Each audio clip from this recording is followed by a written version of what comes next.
stare over at you, which just looks weird. Yeah, I just look straightforward, and it's weird because I tend to look at the person I'm talking to, and it's Yeah. like I'm a little off this. It's very strange, and I'm backwards. That's the thing that really throws me off. So like for some reason my screen has me flipped.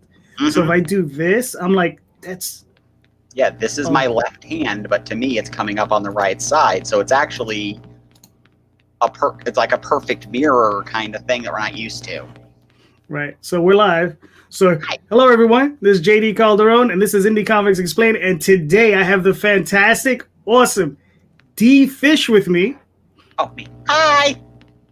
There she is. So Dee, please tell us about yourself.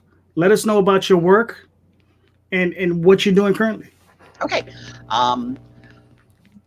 Well, my name is Dee Fish. I'm a cartoonist and comic book creator. I've been self-publishing online since 2001. I started doing an online comic that was a daily comic strip called Dandy and Company, kind of a humor strip, Looney Tunes meets Garfield meets Peanuts kind of thing. And I did that right up until about a year ago. I was doing that regularly for years. And recently, my more recent projects since 2009, I've been working on a fantasy adventure comic series called The Well Keeper. I've been working on that since 2009. I've got, I think, 15 issues out now. There's the original 12 issues, then there was a 0 issue, and then there was a half issue, and then there was the 3 new issues. Well, 2 new issues, but the third one is like 90% done. Gotcha. I'm also, for the last few years now, I've been doing a semi-autobiographical webcomic called Finding Dee, which is that runs weekly at findingdee.com. And I'll do all the websites and stuff later. Yeah. And that's kind of like, it's like a slice of life humor comic, which is very much about the date. It's the, you know, the elevator pitch is it's the trials and tribulations of trying to break into comics and make it in comics while coming out in your 40s as transgender. So all that fun.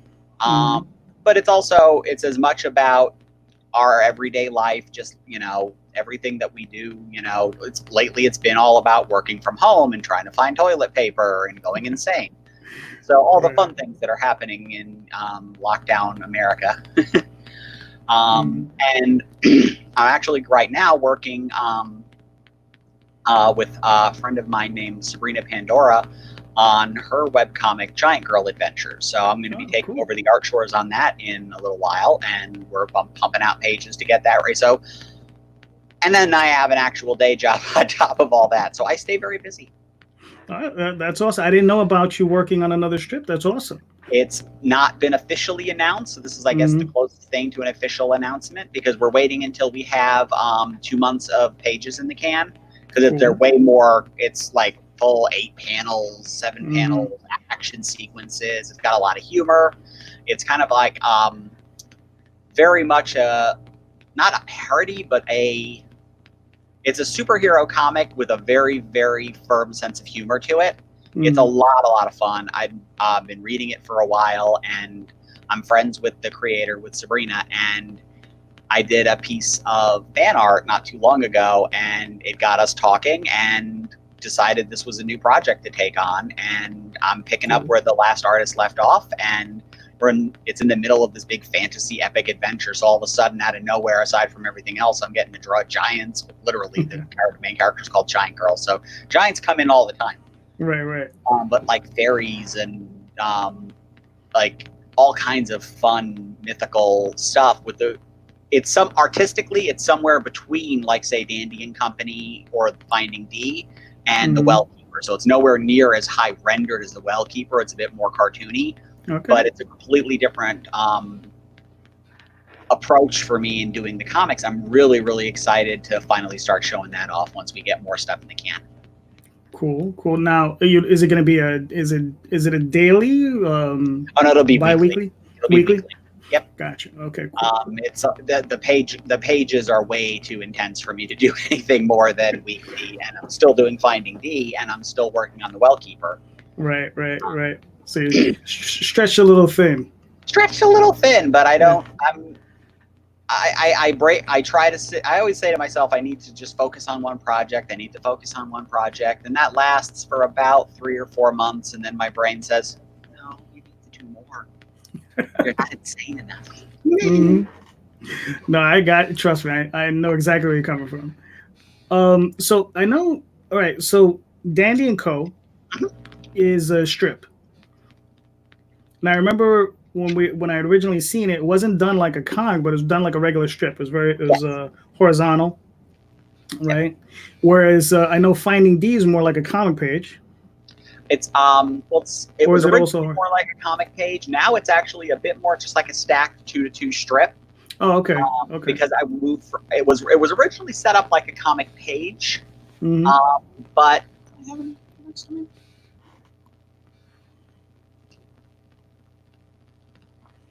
I do. I have some stuff. I wasn't prepared. I should have been. Yeah, like the original stuff. I don't have any of the newer stuff, but yeah, it was comic purport. I'm trying to make sure I find a page that doesn't have an F-bomb on it. It's okay. It's not for children. Yeah, originally the Finding D was set up. Right. It's like comic strip writing style, but it was set up to be comic page sized because I always work for print. I always work with the book in mind. Mm-hmm. Even now with newer Finding D strips, where it's 2 strips on top of 2 strips, proportioned like a 4-panel daily comic, but it's got like a little header bar at the top with the title, so that it will, when I go to print, it's really easy to just drop the pages in. Gotcha. That's what's funny is that was actually my next question. Where are you working towards? Because me personally, I'm a print person. I love print. Yeah. You know, so it's just one of those things. My natural progression. I have a web comic. I'm like, yeah, that's nice, but but you really want to look at the Yeah, I never feel happy until it's all printed out as a book finally, and it's Sorry, I did just drank fizzy water. No, that's all right. Trust me. Pardon me. But yeah, I always work with print in mind. The first time I didn't work with print in mind was Dandy and Company, so it was always a bit of a, pardon me, seasonal allergies. I go to the store and I always have to blow my nose or something, and everyone's like, really? Yeah. I feel like everyone's freaking out. Like, I have allergies. My health is terrible. If I had it, I'd be dead. So the trees are attacking me. Yes, basically. It's horrible. But yeah, it's with Dandy. I originally started that with every intention of hoping that it would get picked up in newspapers. So those strips were formatted for newspapers. So everything was sized the way it would be for Peanuts or Garfield or anything like that. And when I rebooted this strip in 2014, I changed the format for Dandy as well. Mm-hmm. And that was more of the comic book format stuff as well, where the pages were. Just also trying to make sure I find a good one. So everything was then sized to comic proportions. Comic book, I put the logo in, but each page was still just one strip. So it still had the gag structure of a comic strip, the beginning, middle, end, every page, which we're trying to work on too with Giant Girl, because that's going to be running online. So even though it's a comic book page style stuff, always try to make sure that at the beginning of it sets up whatever's happening, and the end has something exciting or satisfying that's going to make you want to come back next week. Gotcha. Now, going back a little bit, are you classically trained? Like, I mean, did you go to school for cartooning, do anything like that, or are you just self-taught?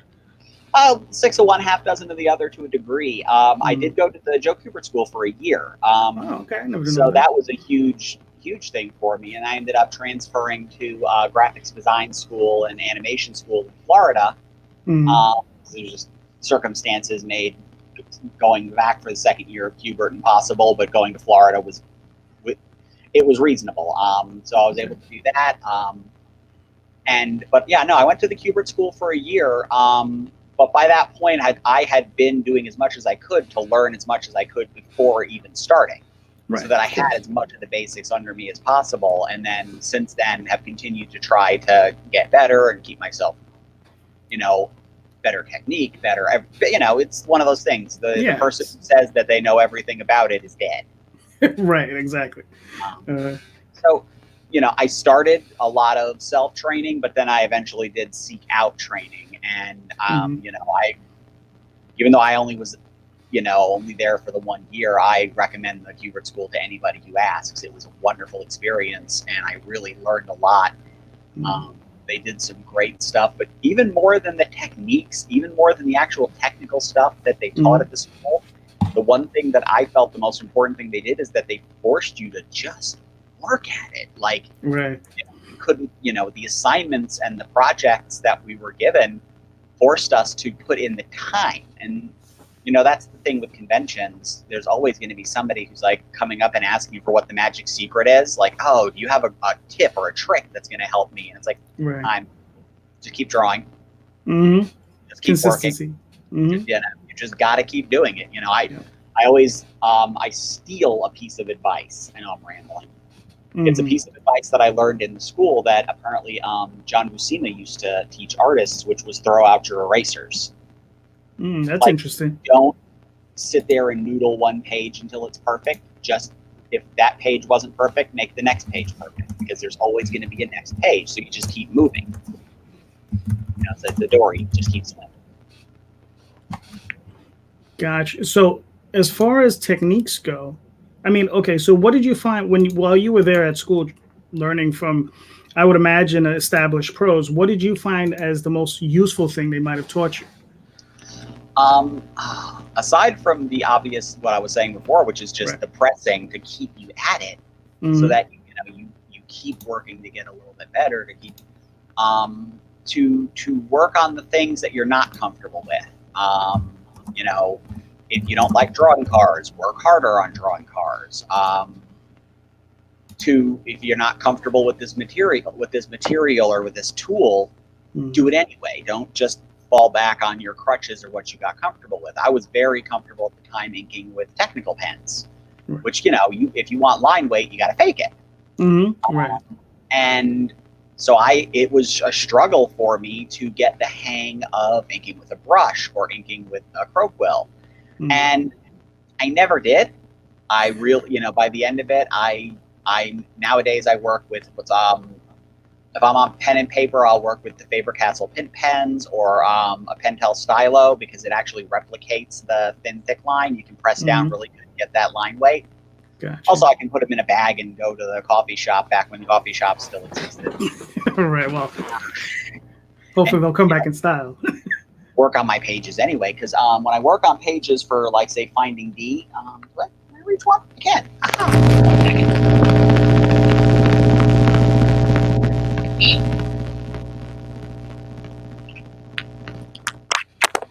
You'd think I would have prepared for this better. When I work for Finding Dee, like, this is actually the strip that's up right now, I have these 8.5 by 11 cardstock that I've pre-printed the blue lines on with little lettering guides, so I don't hand letters, but so I know where it all goes. And I scan it, and reduce it down for the strip, and reduces it not as much as an actual comic page reduction, but enough to clean the lines up a little bit. Gotcha. Now, as an independent creator, like, what do you find that is the most frustrating thing that you're going through right now? Like, is it promotion? I know you like we've been in this for a minute. I've been in since the 90s. You've been in since early 2000s. So, I mean, what do you find like the most frustrating? Most frustrating. I can also say, since the 90s, in the 90s, I was doing the go-to staples and print them and bind them myself and sell them for a few bucks where I could, kind of thing. So the really sad zine version. Look, I've been there, done that. So it's a rite of passage. I've republished most of that material shamelessly. I'm like, is it very good? No, but I did it. Exactly. Yeah. And like with the Dandy stuff, it was all, I considered it all continuity, so I had to reprint it, warts and all. Right. Promotion for me is something I'm not good at. It's not something I enjoy doing at all. The business side of things is something that it's a thing I have to work at all the time. But you have to, if you want to do this stuff yourself and do it your way. That's important. You have to learn how to do these things that you don't want to do. I've been working part. It's funny, when I started Dandy and Company in 2001, I built the website myself with Dreamweaver using a tutorial on the internet. And I just now built a new website in WordPress for Finding Dee, and it took me like 5 years to finally sit down and do it, because every time I tried watching the tutorials, it's like something happened in that intervening almost 20 years. Like my brain just stopped absorbing new information. My brain was like, no, we're not learning this new software. Boop, you.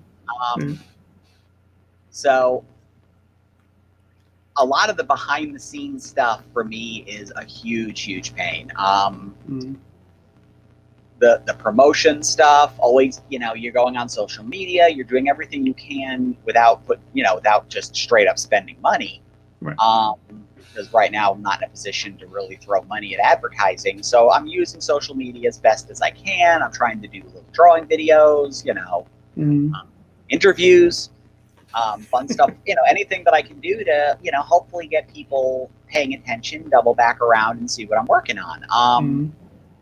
And yeah, it's not easy keeping up with it, because you've got to keep it up. You've got to keep doing it real. It's got to be fresh. You've got to be at it regularly and not kind of let it slide. You let it slide just a little bit and you lose a lot of your audience all at once. Yeah. And sometimes you don't get them back. That's what happened with Dandy. I went on a hiatus for a few years out of burnout and some, I had a lot of personal drama going on for a couple of years. And I put the strip on hiatus so long that when I decided to go back to it, I went from having, like, at one point, at its height, I had something like 80,000 regular readers. Wow. I went back and I never got above 200. And, wow. To this day, it kills me, because I always think about that during the hiatus is when Kickstarter and Patreon became things. And so it's like, if I had just held a couple of years and kept the website going and kept all that stuff going and kept that fan base alive, that might be what I was doing for a living now. But, still, I got to keep at it. I don't know how to not keep at it. Well, I know exactly how you feel. Now, as a creative person, what was your genesis as far as like getting into comics? Like, what is it that inspired you when you were young? What was little D? What was little D? Going out there and saying like, I gotta get that. Like that book that excited you, and you were like, I just gotta have it. What's that thing that did it for you?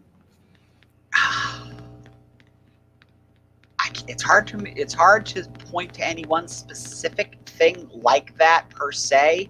Some of it was somewhat inherited, because my brother had I have an older brother who's 4 years older than me, and he already had a good comic collection by the time I was old enough to start reading.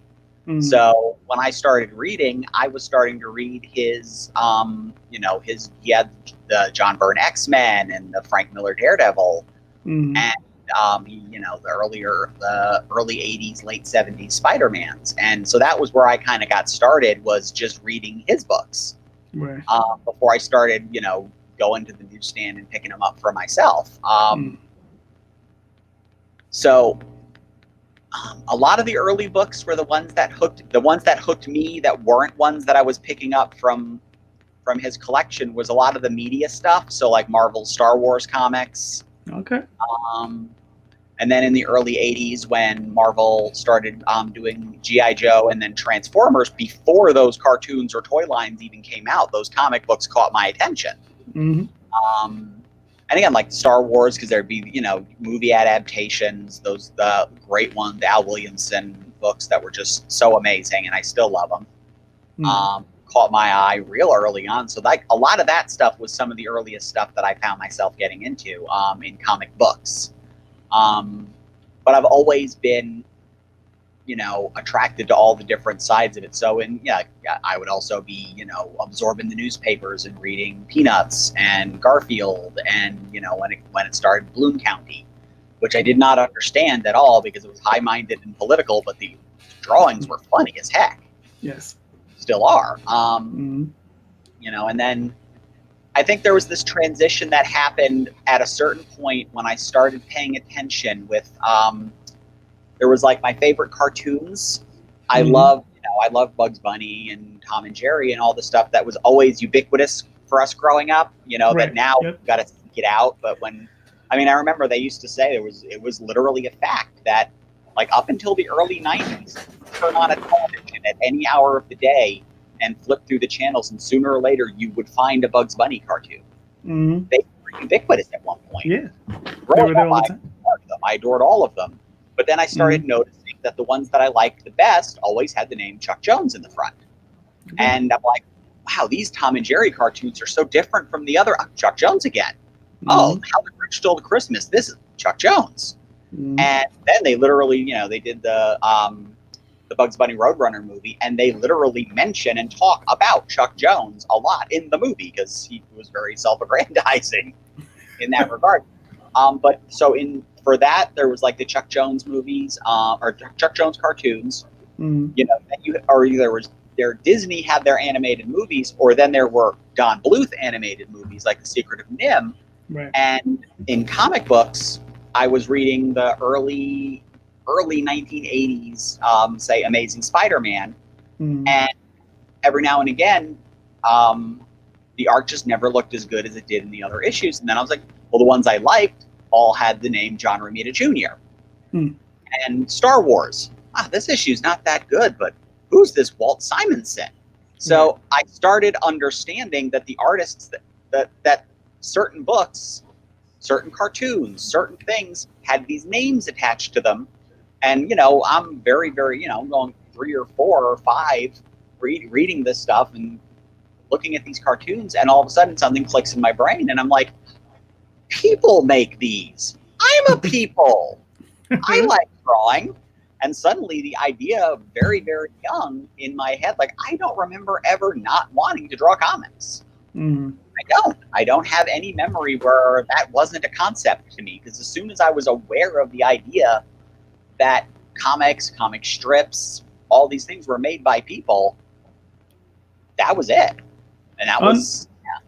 And I wanted to do all of them. I wanted to make animated movies and and comic strips and cartoons and then action comics, and I kind of still do, because I'm doing a comic strip, and I'm doing a fantasy adventure comic book, and I'm doing a superhero satire comic book that's not really satire, but it's funny and it's so hard to describe, and but it's awesome. And so like I love touching all these different genres. I did that.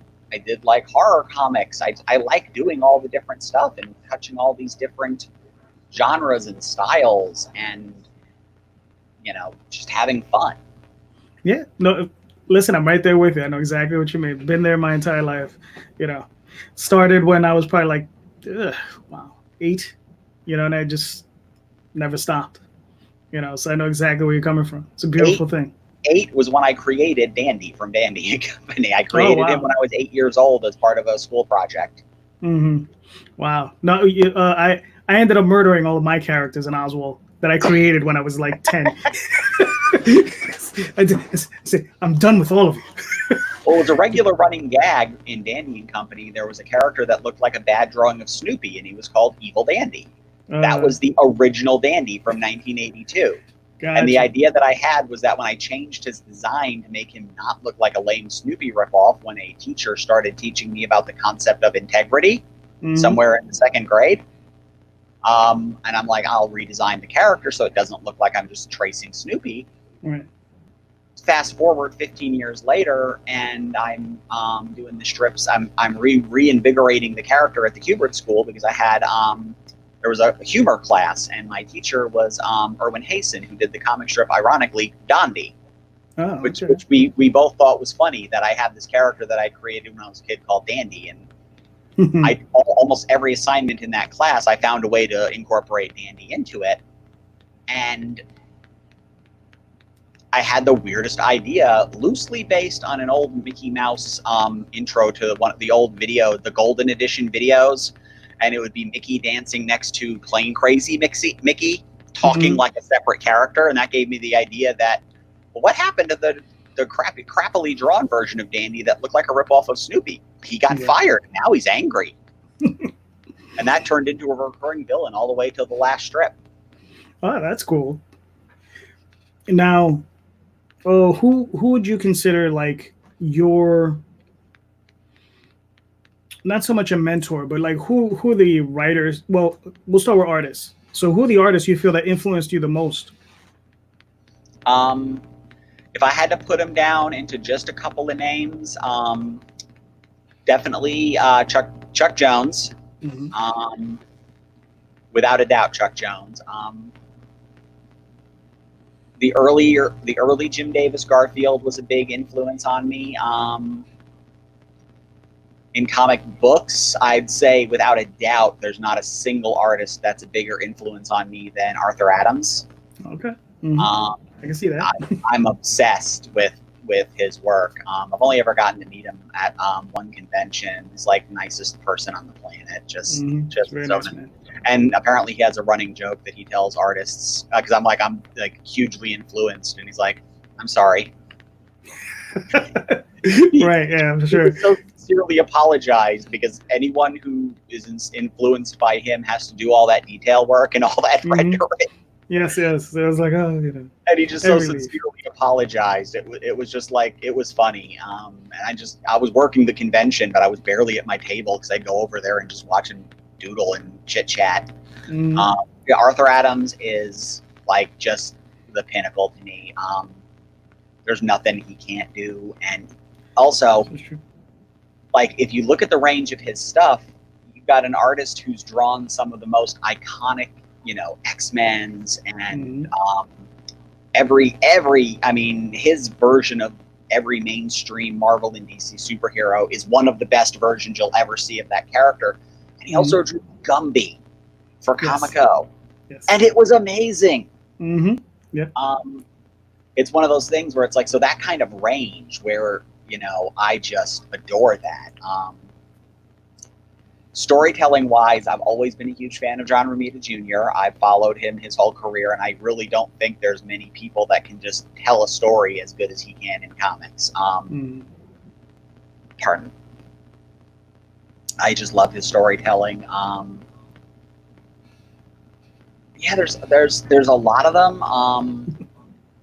I'd say, like, when I was getting back into cartooning in the early 90s, I'm sure you remember, like, Animaniacs and Tiny Toons. Of course, yeah. They actually, there was different houses that did the animation for, like, say, Tiny Toons and Animaniacs. So there was, like, TMS, which did, like, the opening titles for both cartoons, whereas that really slick, really, really refined animation style. So one of the major houses that does animation in Japan. Right. I can't remember the full name. I'm sure someone will correct me. But then there was another one that was from Chicago called Star Toons, and the lead director was an artist named John McClenahan, and he did the episodes that to me were like the Chuck Jonesy episodes, like the 13 something where Babs goes and joins a soap opera. And it was the quirkiest animation compared to everything else. Everything was a bit more angular and a bit more expressive. It was very much to those cartoons what Chuck Jones cartoons were to me. And I was, again, there I am now, I'm a teenager, and I'm seeing the cartoon that is my favorite. There's that name again. And so, validated, child me. Also Peanuts, Charles Schultz, huge influence. So I don't want to gloss that over. Right. Yeah. I'm relatively OCD with all things Charlie Brown. So. So now we've covered the artists. Now, who are the writers that most affected you, as a growing writer? Who are the people you look, when they're writing, whoever, whenever? Yeah. If I were to pick the ones, like, especially, I mean, there's writers that, more recent writers or people that I've discovered more recently, but in terms of formative writers, the writers that really made me pay attention and start trying to figure out craft stuff, that I still look to, and I'm like, wow. Chris Claremont, his work not just on X-Men, but specifically Excalibur, which is just, I literally been reading that this week, and I am blown away by how fun and well thought out they are, even compared to the other X-Men books at the time.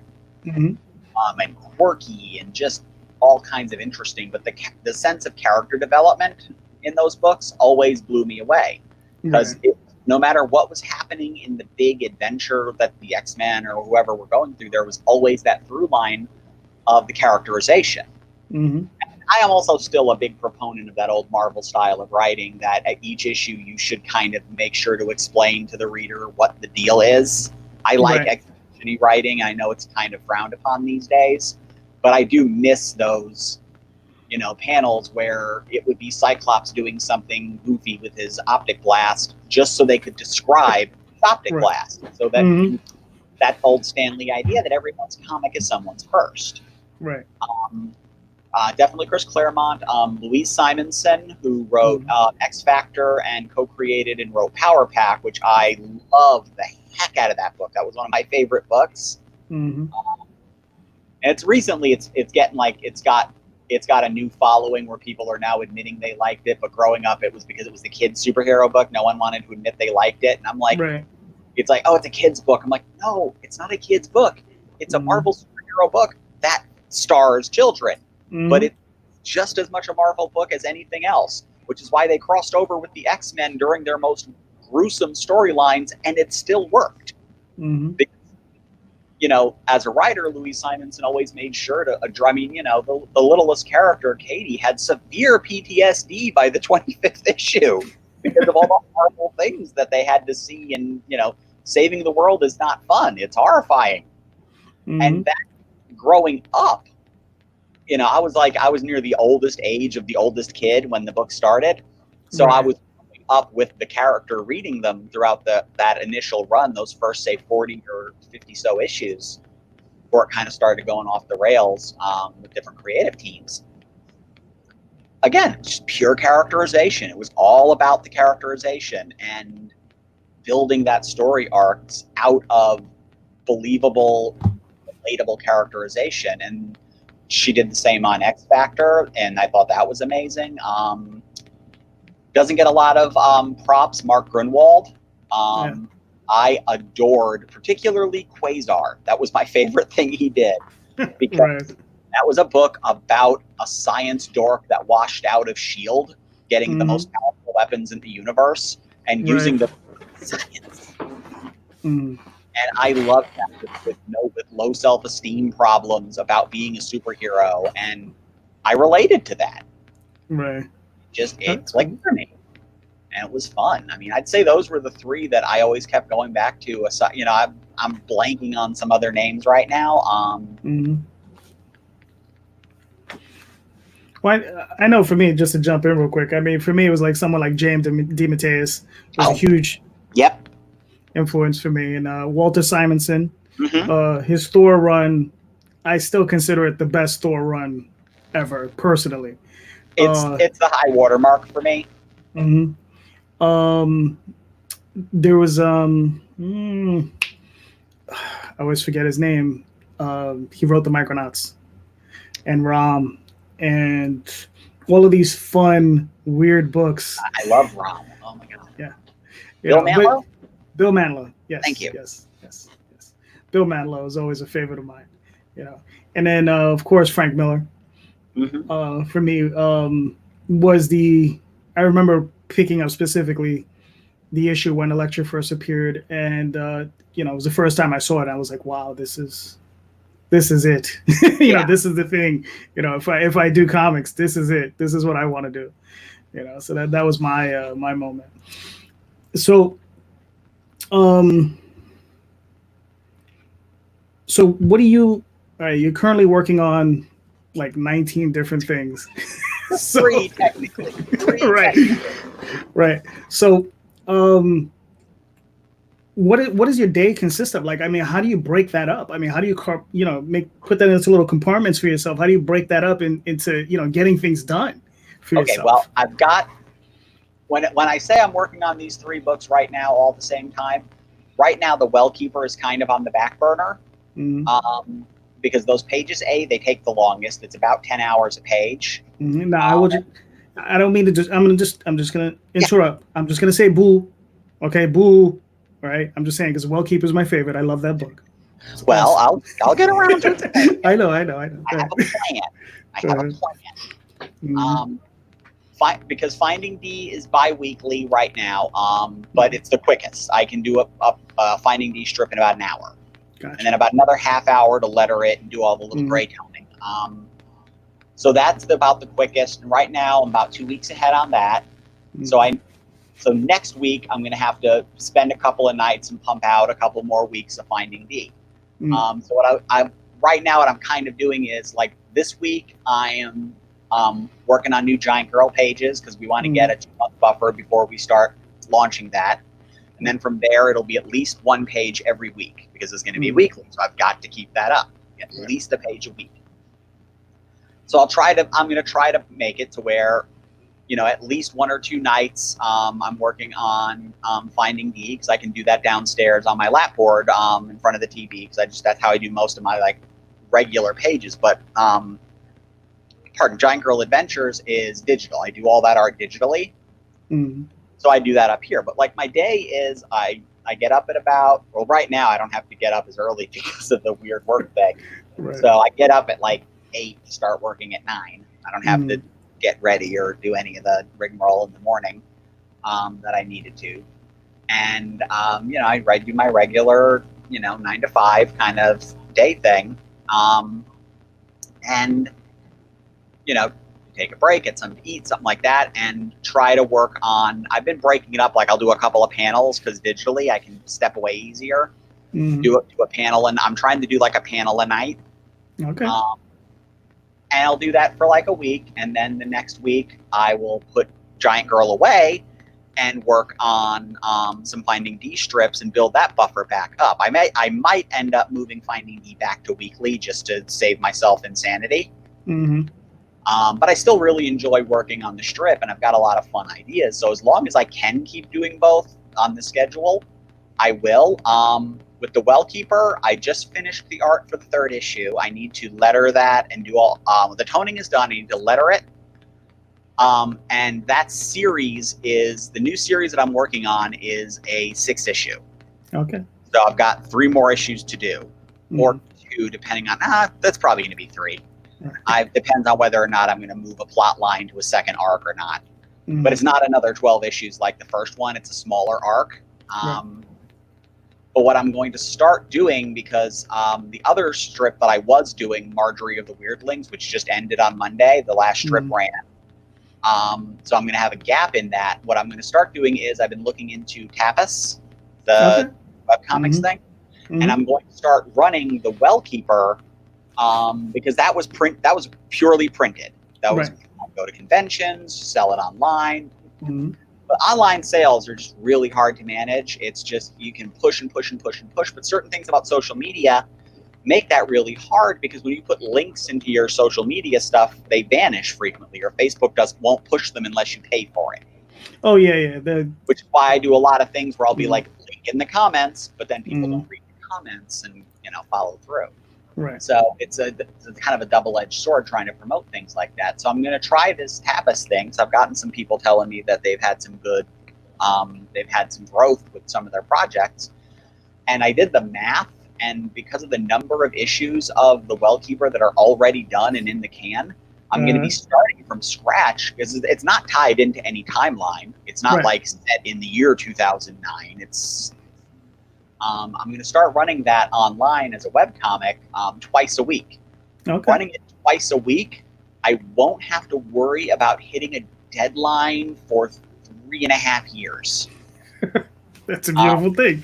So what that means is that I can work on the 2 projects that are the main projects, and then I can work on Well Keeper pages when I feel like it.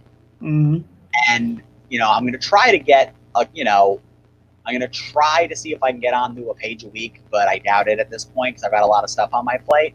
Right. But it's still in the works. It's just pushed to the back burner for the most part. And a lot of that has to do with, right now Finding D is the biggest thing I'm working on, and people are really, really, there's people that are inspired by it. And it's humor. It's easier to get out there. I enjoy working on it. But I did need to stretch more, and so I was, still working on the Well Keeper, and it is still working. So no boo. Still working. I know. I'm just being selfish. That's my favorite. Okay. Well, hopefully you'll really like the Giant Girl art once that starts too. Yeah. No, I'm sure. I mean, like I said, the Weirdlings. I don't. Have you put that out in print yet? Yep. Okay, so And I'll have to pick those up. Yeah, it. Oh, really? Oh, well. I put it out there. I pushed it for about 3 weeks, like trying to tell people, look, everyone who keeps saying, keep doing Marjorie, that will tell me that there's a future for this concept. Yeah. Because that was actually drawn as a pitch for the syndicates. That was my last ditch effort to try to get a strip in the newspapers. And it was just completely ignored. I didn't even get rejection letters for that. I got like one rejection email, and the rest of it I didn't even get form letters back. So, I at least got officially rejected when I pushed Andy. There you go. With Marjorie, they didn't even bother responding. Right. I guess maybe because back then they actually had to go through the effort of actually looking through it and actually writing you a letter. I get the feeling, sending an email. Yeah, I get the feeling that something the package came in and went right into the circular file. Yeah. Unfortunately, yeah. If you've ever been into any of those places and seen a slush pile, I have a friend who works in editorial, and he'll bring me in. He'll be like, "Come here, come look at this. Look at the slush pile." And it's just, just all this stuff. It's just like, Jesus, who goes through this? Well, we have one person we torture every now and again to go through some of this stuff. It was my last ditch effort. I did it, and I took the artwork, I took the comic and the concept, and I put it out there. I was planning, this was going to be my big year at getting back into conventions. We can see how well that went. Right. For everyone. But when I do get back to conventions, I'll bring the books with me. It's one book. It's $9.95. It's 70 pages, or now 60 pages, because it includes the full pitch, which was 45 strips, and then the 12-page story that I did when I was going to try to do it as a comic book. So it's like slightly different universe Marjorie. It's like the slightly more serious. It's weird. It's art. I did a lot of art experiments with that one. It was a fun project. I don't regret doing it, but not everything is meant to have a big life. Yeah. Well, I mean, listen. All you gotta do is keep pushing, because as people discover you, that stuff may be old for you. It's new for them. Yep, and that's my thinking with the Wellkeeper. The Wellkeeper always sells really well at conventions. I never have a problem selling that book at a show. I've always had good luck with it. People, when they see, I've had so many people with the Wellkeeper at conventions who'll come and they'll buy the first issue. Like, I'm going to try it. And then 2 hours later, that same person will come back and go, "You have more?"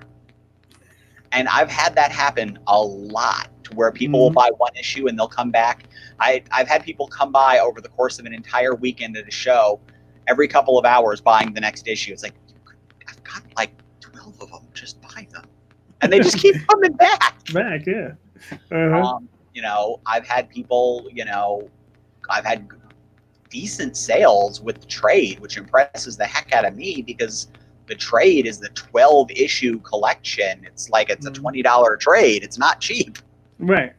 And I still have problems with some people who they look at it, it's like, oh, it's unfinished. When are you going to finish it? It's a black and white comic. These things exist. It was never meant to be colored. It was designed to be black and white. Look at the line work. I would not have drawn it this rendered if I was planning on coloring it.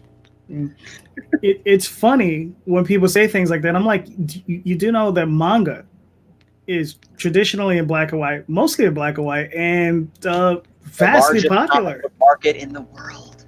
Exactly, and it's black and white. Yes. But the kids. I'd rather do black and I'd rather fall on the sword of doing black and white, because if I had tried to color the Wellkeeper, I'd be somewhere on issue 5 right now, not issue 14. Right. Yeah. I mean, it's time consuming. Yeah. It's time consuming in black and white. Color would take forever. Right. Especially to get it the way I want it to look. Exactly. So, all right, we've been at this for a little while. So I got a few more questions, but I'm gonna ask you this one. It's all about you. Is there anything you want to specifically talk about or push or anything I didn't ask you that maybe you wanted me to ask you that I didn't get a chance to or I just didn't think of? Not really per se. I'm pretty much hitting all the you've hit all the standard interview questions and a few of the more unique ones, so that's always fun. Mm-hmm. Okay, so now I got a couple more things. Okay. Now, if you had your druthers, right? Other than Arthur Adams, who would you want to do a cover for the Wellkeeper? Drew Struzan. Oh, okay. Ooh, wow, Drew Struzan. Yeah, he's retired. I'll never be, even if I could afford it. He's retired. Right. Okay. Back in the late 90s, early 2000s, I was working on a project called Scarred World. It was one of my first attempts at self-publishing an action adventure. Right. And I had his email. He would have, if I could have gotten the money, he would have done a painted cover for Scarred World back then. We were chatting back and forth on email. And he would complain about his day. Wow. And that's pretty awesome. And I went to his website one day and he had contact information for clients and he answered it directly. Wow. But that's awesome. Aside from Arthur Adams, which is my number one, it would be Drew Struzan. I mean, that would be that's like the ultimate fantasy. Gotcha. All right. Now, one more. So, if you had your druthers and you were given the golden ticket at Marvel and DC, two big companies, what character or team would you want to do? Like they would just whatever you want. What would be your choice? This is tricky because I've thought about this a lot, and especially nowadays in the days like in the internet world, I feel like if I really were to do that, it's like I would have to remove myself completely so I don't have to see what everyone is telling how everyone is telling me that I'm destroying their childhoods. Right. Oh my goodness. Well, this is all about you. You got to be selfish. What's the one you want to do? I mean, like, just do it any way you wanted to do it.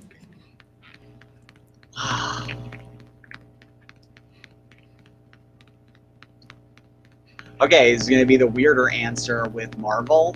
Going back to one of my earlier comments, I really did love Power Pack, and I would love to draw those characters. Okay, cool. I absolutely adored that book. I think it's one of the best books Marvel put out during that period. And I would love to take a shot at it. Really, for me, it would be some kind of a throwback to something from the 80s. I mean, I've always wanted to draw Spider-Man or something like that, but I don't know if I would feel this. I don't think I have the same kind of passion for the character that I did when I was younger, to where I feel like I've got something I might be able to say or bring to it. Right. So some of those like kind of quirkier characters that I really liked in the 80s, I would love to take a shot at. Adam Warlock, but like that. From the Starlin era, yes. Adam Warlock, like some kind of story set during that period, so I don't have to pay attention to what other people have done with them for the last 15 years. Right. Well, by what I hear, nobody pays attention to what anybody's done previously anyway. So, I mean, I know Jim Starlin has done more with him in those like hardcovers and stuff, but I have a very specific period that I would want to do Adam Warlock stories, with the High Evolutionary and Vegas. Yeah. The other what was the Alter Earth that he was always fighting, the wolf dude. Oh yes. I was blanking on the name. Yeah, was it Man Wolf? Different character, but just the whole planet, like the planet of Dr. Moreau versus Adam Warlock, was a great concept. I loved that. Plus, artistically, just going nuts on stuff like, I love the big, crazy cosmic stuff like that, and nothing to me was quite as wild cosmic as the Adam Warlock stuff. So yeah, with that, DC, I would love to do something set, and again, this is you're saying golden ticket. during the early days of Tim Drake's Robin career. Okay. I think Tim Drake's Robin pre New 52 Mm-hmm. was an amazingly well developed character. Just everything about that character really, really worked for me. Or something in the Batman animated style continuity. Mm-hmm. Which I know they're doing it. They're doing one right now that Ty Templeton's drawing that looks pretty cool. Oh, okay, that's interesting. Yeah, I love, like, to me, the DC, like the DC animated continuity from the Batman animated series in the early 90s through to Batman Beyond, Justice League Unlimited. That continuity to me is like the perfect DC. Mm-hmm. I'd also like to reboot Captain Atom, but I just like the powers and the costume. Right, gotcha. Okay, that's it. That's interesting. Yeah, because but I piss a lot of people off because I gender swap the character. Like I said, it's golden ticket. You do whatever you want. Be selfish. Yeah. So where can people reach you? Where can they see your work? Everywhere. I try to make my websites as easy to find as possible. So for The Wellkeeper, it's thewellkeeper.com. There's findingd.com. There's also findingdcomic.com because for reasons I do not know, findingd.com has been banned on Facebook. They won't respond and tell me why. Mm-hmm. So I've got 2 different websites for that. So findingd.com or findingdcomic.com. The new stuff hasn't premiered yet for Giant Girl Adventures, but giantgirladventures.com. Probably in about a month and a half to 2 months or so. We're going to start pushing as soon as we have 2 months of pages in the can. We're going to start putting out some art, stuff like that. I'm really, really proud of the work that I'm doing on that so far. I'm having a really, really fun time. And it is also the first time that I've done a major project with someone else's script. Right. But I've written with Sabrina a lot, and we collaborate really well. So it's been just a lot of fun. A lot of freedom with the layouts. It's just a matter. It's like, I always got this thing. Whenever I work with a writer, I always warn them. They're like, if you're going to take away a panel or something, you've got to explain it. I'm like, I am never going to take a panel out of a page. Right. I will add panels, and I'll tell you why I'm going to add panels. And every single time I've done this, I did this I've done this with every person I've ever worked with as a writer. I did a couple of stories for that the Telos tribute book, and the Perhapanauts for Todd DeZago. And I've done some backup stories for those. And Todd was always like, okay, this is a 16 panel page. Is that okay? And I'm like, yeah, it was all face acting. I loved it. Right. It was one of those things where you're just looking at one face for 16 panels. Yeah. But for me, it was just like, I'm also an animator. That's fun. I got to change the expression in every panel and just go nuts with it. But anytime I'm working with a writer, that's one thing I always warn them. I'm like, I will come back at a suggestion at one point and say, can we add a panel here? Because I'll see an emotional beat I think that needs to be in there. Right. That change of expression, that, Peanuts. Right. It's a 4-panel strip, 99% of the time. Right. And Schultz had a timing style that he would do, where it would be like you have the first panel, which introduces the beginning of the gag. The second panel is the setup of the gag. The third panel, very frequently, was just the characters kind of standing there thinking about it. And then the fourth panel is the actual punchline. Like there's an example that always gets used. It's Linus, Lucy, and Charlie Brown, and Lucy asks, why does everyone think I'm crabby? Do you think I'm crabby, Linus? And the third panel is just Linus walking away. Right. And the fourth panel is him now standing 40 feet away saying, yes, I think you're very crabby. The joke wouldn't work without that third panel. And, it's one of those things where it's like comedy, drama, and horror all kind of set up the same in terms of like a scare and a punch and a joke work the same. It's all about anticipation, build, set up, anticipation, build, release. Mm-hmm. So, you know, if it's a funny scene, I may request putting in a panel for the character to just kind of go for just a second. Right. You know, that the Chuck Jones thing where the character would just turn, look at the camera, and then turn back. That little pause always punches the joke, makes the joke a little funnier than if that pause wasn't in there. In horror, that pause is in the original Halloween. When Jamie Lee Curtis, when Laurie Strode's going through the house, discovering all the bodies that have been spring-loaded into closets, and she backs up into this dark, dark corner, and the director of photography slowly raises the light so that you can see that Michael Myers is standing right behind her, and the masks are. That's the pause there. In the same way of anticipation, instead of a punchline, it's a jump scare. He's going to stab her. In a dramatic moment, that pause is, you know, something that plays up, you know, a dramatic death, a dramatic turn, the beginning of an action sequence. You know, it's that moment. So I like adding panels rather than taking them away. Splash pages do very little for me, and they never save me time. Oh, yeah, I can imagine. Oh, cram as much stuff in them as I can. Gotcha. So, is there anything else you want to add? I mean, like, so you gave me all the websites. How about on Facebook? What's you're just under Dee Fish? Yep. Okay. I have there's a page. I have two fan pages. One's for Finding Dee, and I run the strip on all of my pages, and all my strips will be run on Dee Fish and the Art of Big Pond Comics.